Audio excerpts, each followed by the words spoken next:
చారిత్రక నేపథ్యము అందరికీ తెలుసు.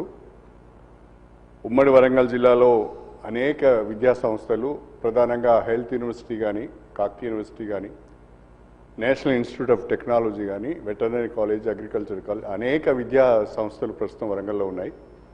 అదొక విద్యా కేంద్రంగా బాసిల్లుతున్నది. విద్యా కేంద్రంగా బాసిల్లడమే కాకుండా క్రీడలకు కూడా ఒక కేంద్రంగా వరంగల్ పట్టణము, వరంగల్ జిల్లా ఉన్నది. అధ్యక్ష, వరంగల్ జిల్లా నుండి అర్జున అవార్డు గ్రహీతలు ఉన్నారు, ద్రోణాచార్య అవార్డు గ్రహీతలు కూడా ఉన్నారు. జాతీయ అంతర్జాతీయ పోటీలలో పాల్గొన్న క్రీడాకారులు కూడా అనేక మంది ఉన్నారు.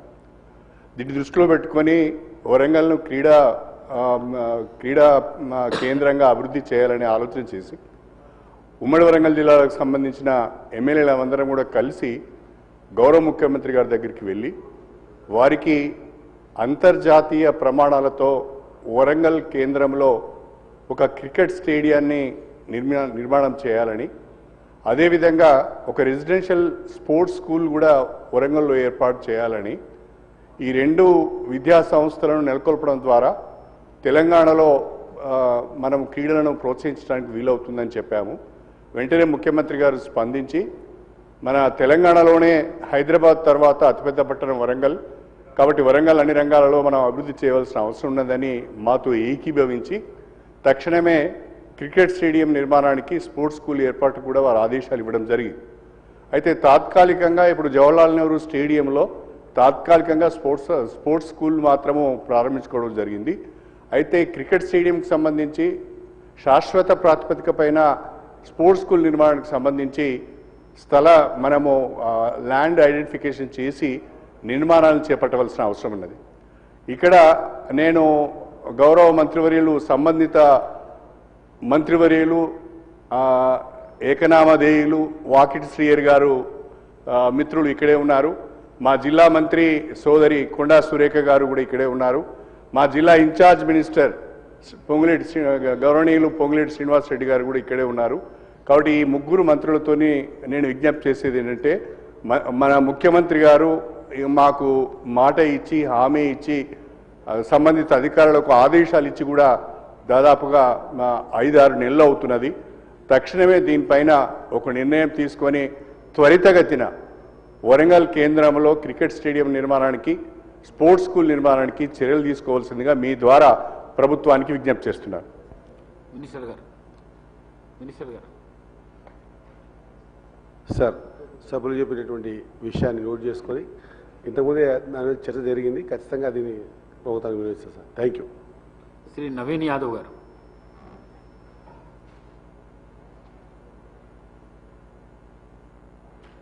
Hello, thank you sir. Sir, మా ప్రాంతంలో ఎర్రగడ్డ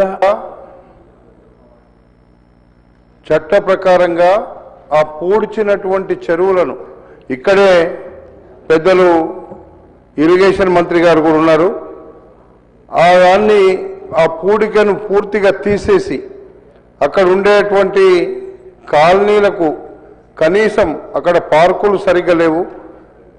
ఆ కాలనీలలో నివసిస్తున్నటువంటి కుటుంబాలకు, వాళ్ళ పిల్లలకు కొంత మేరకు ఈ టూరిజం ద్వారానన్నా ఈ చెరువులు, కుంటలను, ఎక్కడైతే నాళాలు ఉన్నాయో అవి ఎఫ్టీఎల్లలో, బఫర్ జోన్లలో పూడుకొని పోయినాయో అవన్నీ తీసి ఆ ప్రాంతంలో ఉండేటువంటి పట్టణ ప్రాంతంగా మారినటువంటి ఆ ప్రాంతాన్ని అంతా కూడా అభివృద్ధి చేసి టూరిజం ద్వారా చేస్తే కొంత మట్టుకు ఆ కాలనీలలో ఉండేటువంటి ప్రజలకు న్యాయం జరుగుతుంది అధ్యక్ష.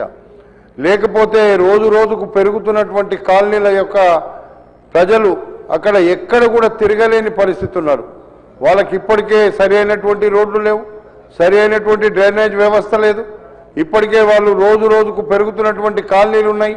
వాళ్ళకందరికీ ఎవరు కూడా పట్టించుకోకపోతే అధ్యక్ష, రేపు వాళ్ళు కూడా ఇబ్బందులు, వాళ్లకు ఒక గుర్తింపు ఇచ్చి ఆర్ఎంపీ డాక్టర్లకు ప్రత్యేకంగా వాళ్ళకు కొంత గౌరవ వేతనం కూడా ఇచ్చే విధంగా ప్రభుత్వం చర్యలు తీసుకోవాలని మీ ద్వారా విజ్ఞప్తి చేస్తున్నా. చివరి ఒకటే నిమిషం, ఫీజు రియంబర్స్మెంట్ కొంచెం గురించి ప్రభుత్వం కొంత సీరియస్గా ఆలోచించాలా.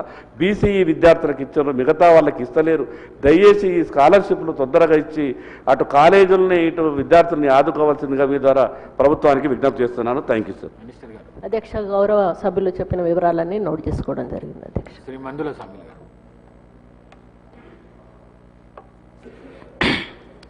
అధ్యక్ష, ధన్యవాదాలు అధ్యక్ష. మా తుంగతుర్తి నియోజకవర్గంలో 669 చెరువులు ఉన్నాయి అధ్యక్ష. దాదాపు 100 చెరువులల్లో లీకేజ్ అవుతున్నాయి. లీకేజ్ అవ్వడం వల్ల భూమి ఆరకపోవడం వల్ల అంత జమ్మి మురిసి ఒక్కొక్క చెరువు కింద 100 ఎకరాలు కూడా నాటుపెట్టలేని పరిస్థితి ఏర్పడింది. ఆ చెరువులను కూడా రిపేర్ చేయాలని మీ ద్వారా గౌరవ మంత్రి గారికి నేను విజ్ఞప్తి చేస్తా ఉన్నా. అదేవిధంగా రిజియన్ స్కూల్స్ చాలా ఉన్నాయి. ఇక్కడ ఒకటేనా? ఒక్క నిమిషం, వెనకబడ్డ నియోజకవర్గం సార్, ప్లీజ్. అక్కడ హాస్టల్స్ ఉన్నాయి, పర్మనెంట్ బిల్డింగ్ లేక ఇచ్చి సంబంధిత అధికారులకు ఆదేశాలు ఇచ్చి కూడా దాదాపుగా 5-6 నెలలు అవుతున్నది.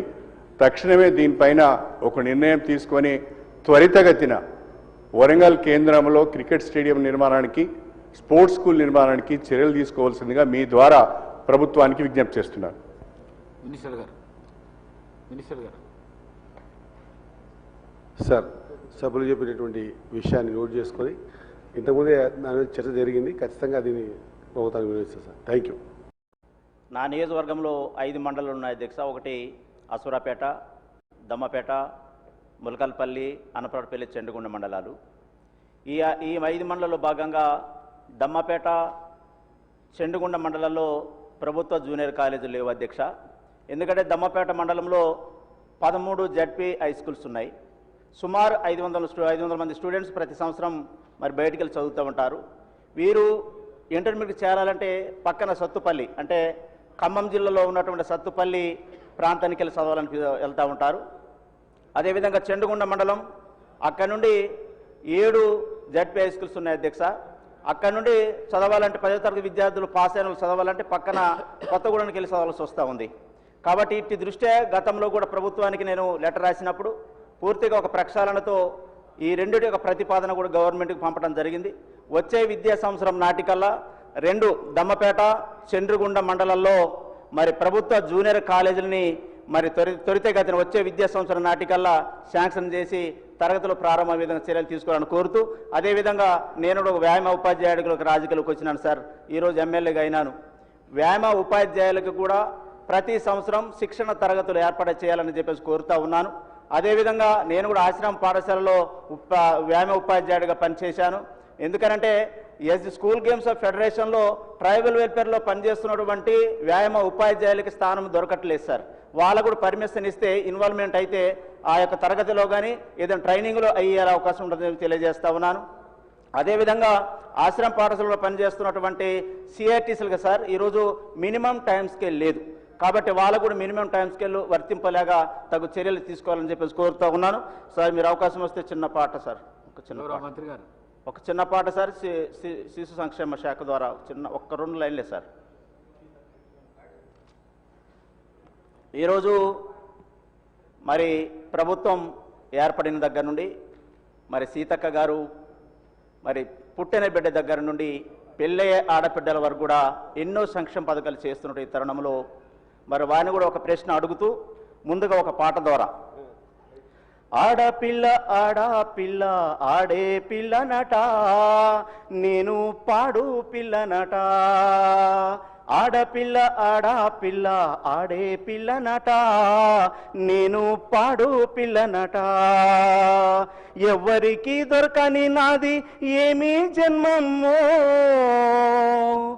ఎందుకీ కర్మ, ఆడపిల్ల ఆడపిల్ల ఆడే పిల్లనట, నేను పాడు పిల్లనట. ధన్యవాదాలు అధ్యక్ష. అదేవిధంగా పాట పాడే కాబట్టి ఒక అవకాశం సీతక్క గారికి కూడా. మరి నా నియోజకవర్గంలో ములకల్పల్లి మండలంలో ఎక్కువగా ఐసిడిఎస్ సంబంధించిన